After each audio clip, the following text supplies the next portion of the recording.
पंजाब में भगवंत मान की कैबिनेट आज लेगी शपथ। मुख्यमंत्री ने 10 मंत्रियों के नाम अनाउंस किए। हरपाल सिंह चीमा, विजय सांगला समेत 10 विधायक बनेंगे मंत्री। डॉक्टर बलजीत कौर होंगी मंत्रिमंडल में एकमात्र महिला सदस्य। आज पंजाब कैबिनेट की होगी पहली बैठक। दोपहर 12:30 बजे होगी मीटिंग। पंजाब विधानसभा के स्पीकर बन सकते हैं आप विधायक। कुलतार सिंह संधवान कोटा कपूरा से जीते हैं चुनाव। 25 मार्च को सीएम पद की शपथ लेंगे योगी। पीएम मोदी और अमित शाह समेत कई राज्यों के मुख्यमंत्री रहेंगे मौजूद। इकाना स्टेडियम में दोपहर बाद होगा शपथ ग्रहण समारोह। मंत्रिमंडल में महिलाओं और युवाओं को मिलेगी खास तवज्जो। मायावती, मुलायम सिंह यादव समेत विपक्षी दल के कई नेताओं को किया जा सकता है आमंत्रित। सरकार की योजनाओं के लाभार्थियों को भी न्योता। योगी आदित्यनाथ के गोरखपुर से लखनऊ पहुंचने के बाद शपथ लेने वाले मंत्रियों की लिस्ट होगी फाइनल। भव्य तरीके से होगा योगी आदित्यनाथ का दूसरा शपथ ग्रहण समारोह। लखनऊ के स्टेडियम को सजाने का काम शुरू। सुहेल देव भारतीय समाज पार्टी के अध्यक्ष ओम प्रकाश राजभर ने दिल्ली में बीजेपी की टॉप लीडरशिप से मुलाकात की। राजभर की अमित शाह से मीटिंग 1 घंटे चली। बैठक में 2 बड़े नेता भी मौजूद रहे। उत्तर प्रदेश में बीजेपी की धमाकेदार जीत के बाद अब ओम प्रकाश राजभर फिर से एनडीए के पाले में आना चाहते हैं। उत्तर प्रदेश चुनाव में मिली हार के पर बोले शिवपाल यादव। कहा, सपा गठबंधन में ईमानदारी की कमी और बीजेपी के शातिरपन की वजह से हुई हार। भगवान नरसिंह की होलिकोत्सव शोभा यात्रा में दिखेगा सीएम योगी का विजय जुलूस।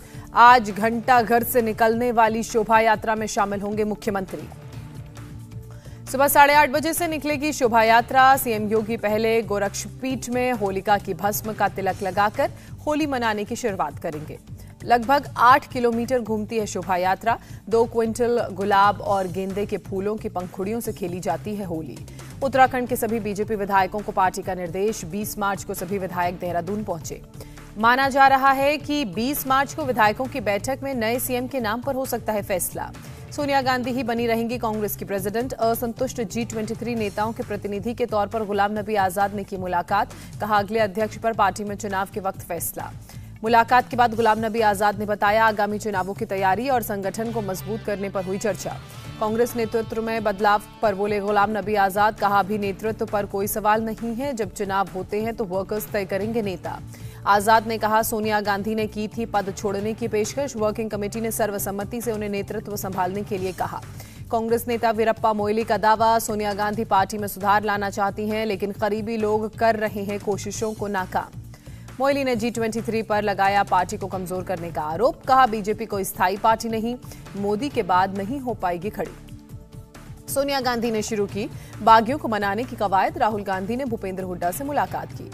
उमर अब्दुल्ला ने दी कश्मीर फाइल्स पर तोड़ी चुप्पी। कहा, फिल्म सच्चाई से बहुत दूर, आतंकवाद से पीड़ित मुसलमानों को नजरअंदाज किया गया। उमर अब्दुल्ला का आरोप, कश्मीर फाइल्स में कई गलत बातें दिखाई गई। सीपीएम नेता तारीगामी ने कहा, कश्मीरी पंडितों का पलायन एक दुखद घटना है, लेकिन राजनीतिक फायदे के लिए उसे दिखाना देश और जनता के लिए खतरनाक है। बीजेपी नेता अमित मालवीय का ट्वीट, इंदिरा गांधी ने 1984 में जगमोहन को नियुक्त किया था राज्यपाल और उन्होंने 1989 में राजीव गांधी को आतंकवाद के प्रति सचेत किया था। कश्मीर फाइल्स के डायरेक्टर विवेक अग्निहोत्री को मिली वाई कैटेगरी की सुरक्षा। फिल्म रिलीज के बाद बड़े खतरे को देखते हुए दी गई सुरक्षा। 2 दिन के दौरे पर जम्मू पहुंचे अमित शाह। 4 शहीद पुलिस वालों के परिजनों को सौंपा नौकरी का लेटर। जम्मू कश्मीर के राज्यपाल मनोज सिन्हा और अधिकारियों के साथ गृहमंत्री अमित शाह ने बैठक की। सुरक्षा को लेकर बातचीत हुई। जापान के पीएम का आज से 2 दिन का भारत दौरा। भारत जापान समिट में होंगे शामिल। पीएम मोदी और जापान के पीएम के बीच होगी बैठक। द्विपक्षीय संबंधों को मजबूती देने के अलावा और कई अहम मुद्दों पर होगी चर्चा। पीएम मोदी और ऑस्ट्रेलिया के पीएम स्कॉट मॉरिसन का 21 मार्च को बैठक का कार्यक्रम। दूसरी इंडियन ऑस्ट्रिया वर्चुअल समिट में मिलेंगे दोनों नेता।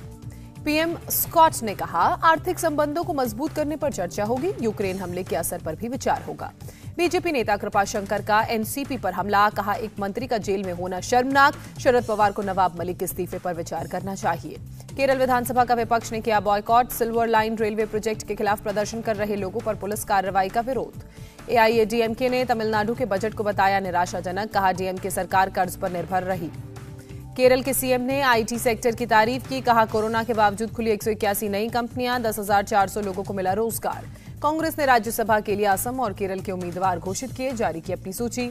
बंगाल के बालीगंज उपचुनाव के लिए टीएमसी उम्मीदवार बाबुल सुप्रियो ने कहा, बीजेपी की नफरत और विभाजनकारी राजनीति के कारण पार्टी छोड़ी। आसनसोल में होने वाले उपचुनाव में अग्निमित्रा पॉल होंगी बीजेपी उम्मीदवार, टीएमसी के शत्रुघ्न सिन्हा से होगी उनकी टक्कर। गुजरात के बाद कर्नाटक के स्कूली पाठ्यक्रम में भी गीता को शामिल किया जाएगा, शिक्षा मंत्री बीसी नागेश का बयान। बीसी नागेश ने कहा, भगवत गीता सिर्फ हिंदुओं के लिए नहीं है, कई विदेशी विश्वविद्यालयों में भी गीता पढ़ाई जाती है। देवबंद दारुल उलूम के मुफ्ती असद कासमी ने कहा, दूसरे मजहब के बच्चों पर गीता को थोपना गलत है, मुस्लिम बच्चों को इससे अलग रखा जाए। देवबंद दारुल उलूम के काजी इशक गोरा ने भी कहा, धर्म की बातों को जानना अच्छी बात है, लेकिन धर्म की किताब को किसी पर थोपना उचित नहीं। होली के पहले बांग्लादेश की राजधानी ढाका में इस्कॉन टेम्पल पर हमला, भीड़ ने की तोड़फोड़ और लूटपाट। ढाका के इस्कॉन राधा कांत मंदिर पर 200 से ज्यादा लोगों ने हमला किया, 6 लोगों की जख्मी। हाजी सैफुल्लाह की अगुवाई में गुरुवार शाम 7 बजे भीड़ ने मंदिर पर हमला किया, मंदिर से कीमती सामान लूट कर ले गए। बांग्लादेश में भारतीय हाई कमीशन अधिकारियों के संपर्क में, बांग्लादेश ने बताया जमीन विवाद को लेकर हुआ था हमला। कोलकाता इस्कॉन ने जताई हमले पर चिंता, बांग्लादेश सरकार से अल्पसंख्यक हिंदुओं की सुरक्षा की अपील की। कर्नाटक के उप्पीन अंगड़ी में सरकारी कॉलेज में मुस्लिम छात्राओं ने किया परीक्षा का बॉयकॉट, हिजाब पहनकर परीक्षा देने की मांगी थी इजाजत। कर्नाटक के सीएम बसवराज बोम्मई ने बुलाई सर्वदलीय बैठक, अंतर्राज्यीय जल विवाद के मुद्दे पर हुई चर्चा। उत्तर प्रदेश के बरेली में गुलाल फेंकने को लेकर 2 समुदाय के बीच विवाद हुआ, पुलिस ने 40 से 50 लोगों के खिलाफ केस दर्ज किया। पुलिस के मुताबिक मामला शांत होने के बाद कुछ लोगों ने नैनीताल हाईवे जाम कर दिया, पुलिस ने बल प्रयोग कर लोगों को खदेड़ा, दोषियों के खिलाफ पुलिस ने केस दर्ज किया। उत्तर प्रदेश के अमरोहा में होली मना रहे लोगों पर दूसरे समुदाय के लोगों ने पथराव किया, कई लोग घायल हुए। घायलों को अमरोहा के जिला अस्पताल भेजा गया, पुलिस मौके पर पहुंची, मामले की जांच में जुटी, पुलिस ने किया फ्लैग मार्च। होली के दौरान गाना बजाने को लेकर हुआ था विवाद, जिसके बाद छत में जमकर पत्थरबाजी हुई, पुलिस ने लोगों से शांति बनाए रखने की अपील की। उत्तर प्रदेश के अमेठी में 2 गुटों में मारपीट, 2 लोगों की मौत, 10 से ज्यादा लोग घायल। होली के मौके पर रंग लगाने को लेकर हुआ था विवाद, सभी घायलों का इलाज जारी, इलाके में शांति का माहौल। मध्य प्रदेश के इंदौर में होलिका दहन के जश्न के दौरान एक शख्स को लगा चाकू, इलाज के दौरान शख्स की मौत, जश्न मनाते समय खुद के चाकू से शख्स हुआ घायल। दिल्ली के बारापुला में सड़क हादसे में एक लड़के की मौत, तेज रफ्तार कार ने ऑटो को मारी टक्कर, मौके से फरार हुआ कार चालक। ऑटो में एक परिवार के 4 लोग थे सवार, ऑटो ड्राइवर सहित 4 लोगों को इलाज के लिए अस्पताल ले जाया गया। ऑटो में बैठी महिला गंभीर रूप से घायल। मौके पर पहुंची पुलिस ने सभी घायलों को इलाज के लिए अस्पताल भेजा, पुलिस एक्सीडेंट की जांच में जुटी। हादसे के बाद बारापुला पर जाम लगा। उड़ीसा के जाजपुर में नदी में 6 लड़के डूबे, 3 बच्चों का रेस्क्यू किया गया, 3 का अब तक कोई पता नहीं। शब-ए बारात को लेकर दिल्ली पुलिस एक्शन में, जामा मस्जिद इलाके में की गई सुरक्षा और उसके पुख्ता इंतजाम, पुलिस कर रही गाड़ियों की चेकिंग। जामा मस्जिद इलाके में भारी संख्या में पुलिस मौजूद, ड्रोन से की जा रही है निगरानी, बाहर से पुलिस बुलाकर तैनात किया गया। शब-ए बारात को लेकर ट्रैफिक व्यवस्था ठीक करने में जुटी दिल्ली पुलिस, इंडिया गेट इलाके में की गाड़ियों की चेकिंग, ड्रिंक एंड ड्राइव को लेकर तलाशी भी की। दिल्ली के आईटीओ इलाके में भी पुलिस का चेकिंग अभियान जारी, शब-ए बारात को लेकर पुलिस सतर्कता बरत रही है। शब-ए बारात पर मुंबई के मरीन लाइन स्थित बड़ा कब्रिस्तान में भारी संख्या में पहुंचे मुस्लिम समुदाय के लोग अपने लोगों के लिए दुआ मांगी। मुंबई में शब-ए बारात को लेकर पुलिस ने बढ़ाई चौकसी, शहर में की नाकेबंदी, सड़क पर लगाए बैरिकेड्स। उत्तर प्रदेश के शाहजहांपुर में रजिस्ट्री ऑफिस में लगी भीषण आग, फायर ब्रिगेड की टीम ने आग पर पाया काबू। इलेक्ट्रॉनिक सामान होने की वजह से आग बुझाने में हुई परेशानी, पुलिस के मुताबिक ऑफिस के कई रिकॉर्ड्स सुरक्षित।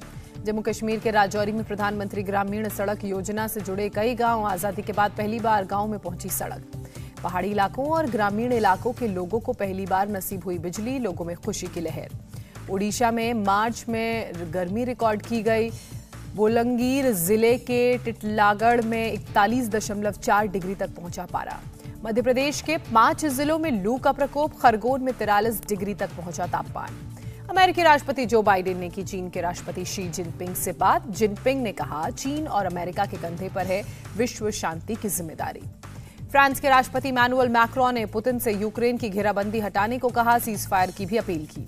रूसी विदेश मंत्री का आरोप, अमेरिका दुनिया को बहुध्रुवीय देखना नहीं चाहता बल्कि एक सलून बनाना चाहता है जहां केवल उसकी हुकूमत चले। यूक्रेन की सेना ने किया कीव के पास एक गांव पर दोबारा कब्जा करने का दावा, रूस के बर्बाद हुए टैंक्स का वीडियो किया जारी। यूक्रेन के शहर लवीव तक पहुंची जंग की लपटें, लवीव में एयरपोर्ट के पास रूस ने दागी कई मिसाइल। यूक्रेन के कीव में इमारतों को निशाना बना रहा है रूसी सेना और उनका टैंक, कई इमारतों पर रॉकेट से हमला किया, फायर फाइटर्स आग बुझाने में जुटे। यूक्रेन की राजधानी कीव के पास रिहायशी इमारत पर गिरे बम, एक शख्स की मौत, कई घायल। यूएन माइग्रेशन एजेंसी के मुताबिक 32 लाख यूक्रेनी नागरिकों ने देश छोड़ा, करीब 65 लाख लोग अपने ही देश में विस्थापित। टेनिस स्टार रॉजर फेडरर देंगे यूक्रेन को मदद, सोशल मीडिया पर लिखा, उनका फाउंडेशन स्कूलों के लिए देगा $5 लाख। यूएनएससी में बोला भारत, यूक्रेन में लगातार बिगड़ते हालात से चिंतित, हम रूस और यूक्रेन के बीच राजनयिक वार्ता के नवीनतम दौर का स्वागत करते हैं। यूक्रेन में मारे गए नवीन शेखरप्पा का शव सोमवार को देश वापस आएगा, 1 मार्च को हुई थी मौत। बांग्लादेश के प्रधानमंत्री ने यूक्रेन के सूमी में अपने नागरिकों को निकालने के लिए भारत को शुक्रिया अदा दिया। इराक पर ईरानी मिसाइल अटैक से अमेरिका परेशान, पेंटागन ने कहा अमेरिका जवान खतरे में।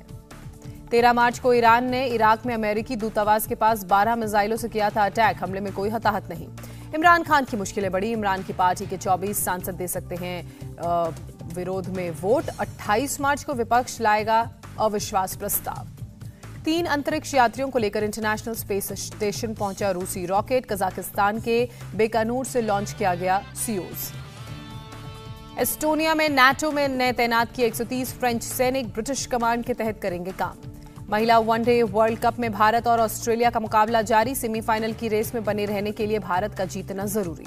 आईपीएल शुरू होने से पहले लखनऊ सुपर जायंट्स को बड़ा झटका, तेज गेंदबाज मार्क वुड चोट की वजह से बाहर। इंग्लैंड के ऑलराउंडर बेन स्टोक्स का टेस्ट क्रिकेट में नया कीर्तिमान, 100 से ज्यादा विकेट और 5000 से ज्यादा रन बनाने वाले क्रिकेटरों की सूची में शामिल हुए। वेस्टइंडीज के खिलाफ मैच में इंग्लैंड के कप्तान जो रूट ने बनाया नया रिकॉर्ड, टेस्ट करियर में 12वीं बार खेला 150 रनों से ऊपर की पारी। पाकिस्तान और ऑस्ट्रेलिया के बीच होने वाले वनडे और T20 सीरीज का वेन्यू बदला गया, रावलपिंडी की बजाय लाहौर के गद्दाफी स्टेडियम में होगा मुकाबला। और भारत के लक्ष्य सेन ने all India England badminton championship में ब्रॉन्ज मेडल किया पक्का, टूर्नामेंट के सेमीफाइनल में पहुंचे लक्ष्य सेन। इंडिया टीवी हर वक्त हर जगह डाउनलोड करने के लिए सर्च करें India TV news Google play store या ऐप स्टोर पर।